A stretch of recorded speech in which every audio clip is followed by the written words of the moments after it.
नमस्कार दोस्तों। Drug laboratories यूनानी दवाओं में एक बड़ा नाम और यहाँ पर हम लखनऊ में कन्वेंशन सेंटर में उनका स्टॉल लगा हुआ है प्रदर्शनी में। और यहाँ पर हम आपको परिचय कराएंगे, मुखातिब कराएंगे कई सारी दवाएं कौन कौन से क्षेत्र में काम कर रही हैं। आइए हम बात करते हैं भैया से कि किस किस क्षेत्र में ये दवाएं काम कर रही हैं। सर सबसे पहले आप परिचय दीजिएगा। जी, मैं अनिल अनिल सिंह और मैं सेल्स को देखता हूँ ड्रग्स लैबोरेटरीज़ में और पिछले 24 साल से इस कंपनी में सेल्स को देख रहा हूँ। सर ड्रग लेबोरेटरीज जो है यूनानी दवाएं ही सिर्फ बनाती है या आयुर्वेद और एलोपैथ? मोस्टली हमारा तो यूनानी का ही है लेकिन आयुर्वेदिक का भी हम करते हैं, हमारा लाइसेंस आयुर्वेदिक का भी है। तो मोस्टली जैसे यूनानी में ही हमारा कंसल्टेशन। कौन-कौन सी जटिल बीमारियों में आपकी कंपनी दवाएँ बनाती है जो काम करती है?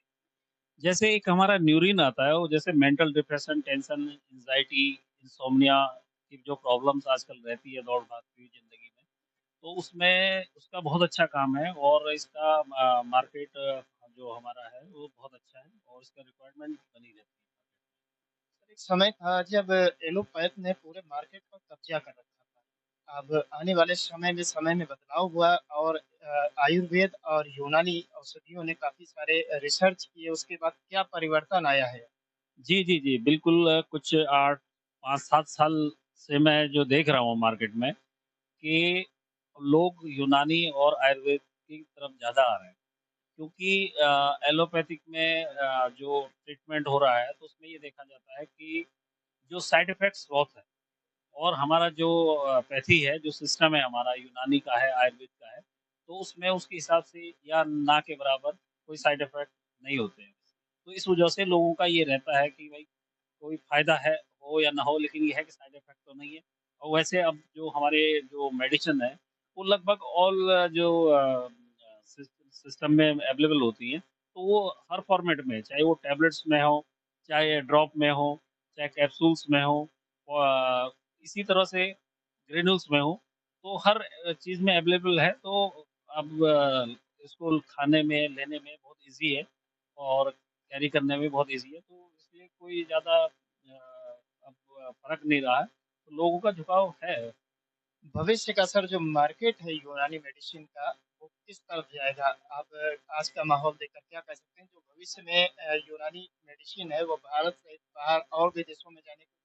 जी, डेफ़िनेटली व जो हमारा मैं आपसे कहा कि 5-7 साल में जो हमने इसमें देखा चेंजेज़ देखा है और जो लोगों की इस तरफ रुझान देखा है, तो उससे डेफ़िनेटली लगता है कि आने वाला टाइम हमारा यूनानी आयुर्वेद का ही रहे आने वाला है।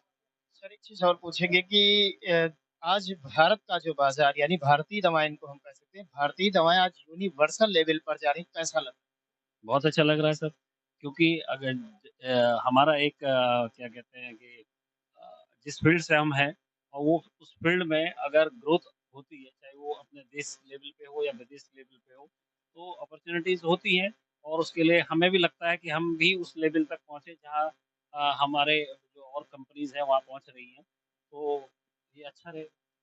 सर आमजन जो है आप तक कैसे पहुँचेगा अगर उसे कोई दवा मँगानी है, कोई दवा की ज़रूरत है, कोई परामर्श लेना है, किस तरीके से आपकी दवाएँ उसको प्रोवाइड जी, जी, जी। एक्चुअली क्या है कि हमारा जो सिस्टम है वो doctor to doctor contact system है। जैसे अब अमन यूनानी में मैं ये नहीं कहता लेकिन अब बढ़ रहा है।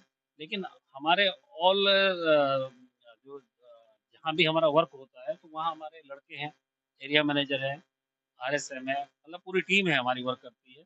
और हमारा इस समय जो हमारे पास फील्ड फोर्स है, वो मेरे हिसाब से और मेरे हिसाब से क्या मतलब और जो फैक्ट के हिसाब से कह रहा हूँ कि हमदर्द के बाद हम ड्रग्स लैबोरेटरीज़ के पास जो फील्ड फोर्स है, वो दूसरे नंबर पे है। बहुत-बहुत कांग्रेचुलेशन सर आप इन फ्यूचर बहुत उन्नति करें।